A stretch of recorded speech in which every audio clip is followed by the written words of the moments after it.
Recolección de los datos.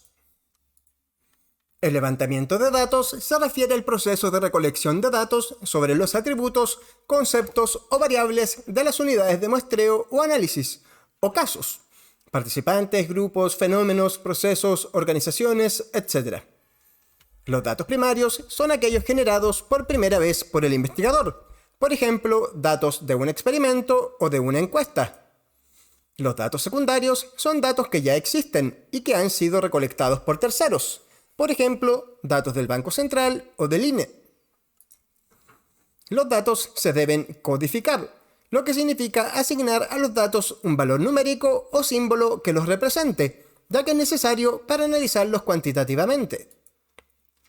Tener en cuenta cómo se codifican los valores perdidos o missing values. A veces pueden estar simbolizados por el número menos 9999, con un punto como sucede en Stata, o con los strings NA o NaN por not a number. ¿Y cómo se tratarán? Por ejemplo, decidir si estos missing values se pueden imputar o no, si es recomendable hacerlo o si simplemente se van a omitir de los análisis. También es recomendable elaborar un libro de códigos, un manual, que permita interpretar los datos. Buscar errores en los datos. Por ejemplo, el consumo es una variable no negativa, puede ser 0 o tomar valores positivos. Una variable porcentual varía entre 0 y 1, o entre 0 y 100%. Y algunas variables pueden tener formato de texto cuando en realidad deberían ser números o viceversa. Otras variables pueden tener valores muy grandes o pequeños por algún error de digitación. Esto se debe verificar con cuadros de resumen estadístico o con histogramas o gráficos tipo boxplot, etc. Otra cosa recomendable es siempre guardar copias de los datos originales sin procesar y de las distintas versiones de la base de datos, por si fuera necesario volver a una versión anterior. Analizar cuadros de estadística descriptiva y gráficos en busca de irregularidades y valores atípicos es siempre algo sugerido. También hay que buscar datos repetidos, es decir, observaciones o filas que se repitan más de una vez, debido probablemente a algún error de digitación.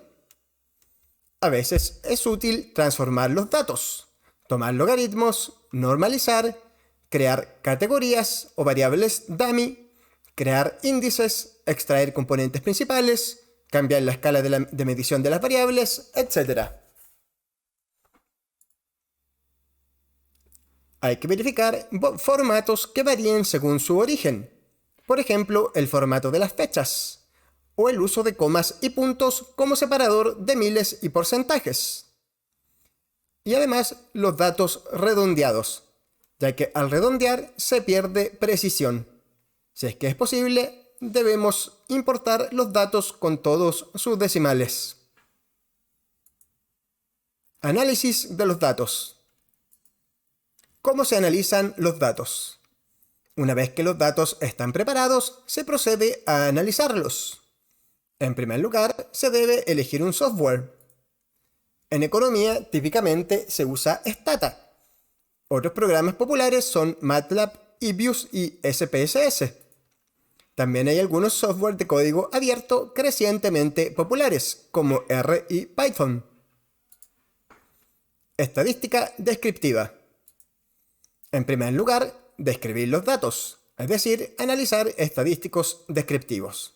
Obtener el cuadro de resumen estadístico, el típico cuadro que muestra el número de observaciones, el promedio, la mediana, la desviación estándar, el valor mínimo y máximo, los percentiles, etc. En algunos casos, por ejemplo en el caso de variables categóricas, es recomendable obtener el cuadro de distribución de frecuencias. O algunas visualizaciones útiles son los histogramas y los boxplot o diagrama de caja y bigotes. En general, es decir, para una variable completa y por categoría, En el caso de series de tiempo, es recomendable graficar tendencias, es decir, cómo varía la variable en el tiempo.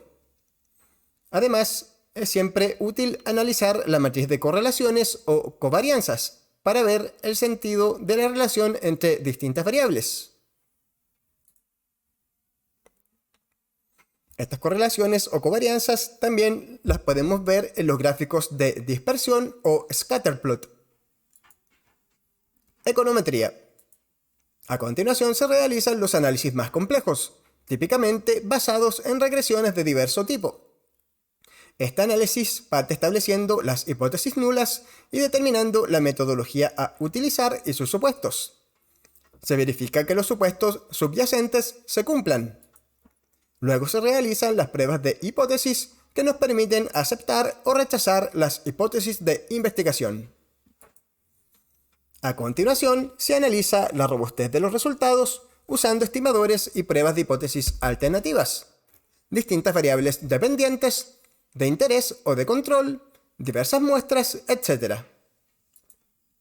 Si nuestro estudio consiste en hacer predicciones, debemos evaluar su precisión comparándolas con las predicciones de algún modelo de referencia. Otras recomendaciones.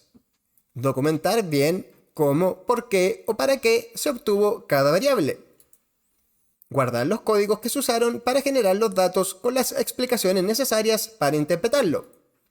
Añadir etiquetas a las variables cuando sea posible y mantener un diccionario de abreviaciones. Lo mismo es válido para las regresiones, pruebas de estadísticas y cualquier otro análisis realizado. Documentar todo ayuda a que sea más fácil retomar el estudio más adelante, luego de un receso. Es posible que el investigador haya olvidado qué hizo o por qué lo hizo. Reporte de resultados. El último paso es redactar el artículo, donde se presentan los resultados de la investigación. Se debe tener en cuenta quiénes leerán el estudio, es decir, el público objetivo, de forma de adaptar la redacción a sus necesidades. Los lectores podrían ser otros economistas o investigadores, o personas sin los conocimientos técnicos adecuados, por lo que la redacción del artículo y las explicaciones deben estar adecuadas a cada público. Por ejemplo, personas sin los conocimientos técnicos adecuados son los tomadores de decisiones de política, como las autoridades de un país o región. La estructura del artículo puede variar y en general depende de las preferencias del investigador, aunque existen modelos básicos a seguir. En algunos contextos se exige alguna estructura o formato específico, por ejemplo, al escribir una tesis. En general, en los journals de economía hay pocas reglas relacionadas con el formato, estructura o redacción.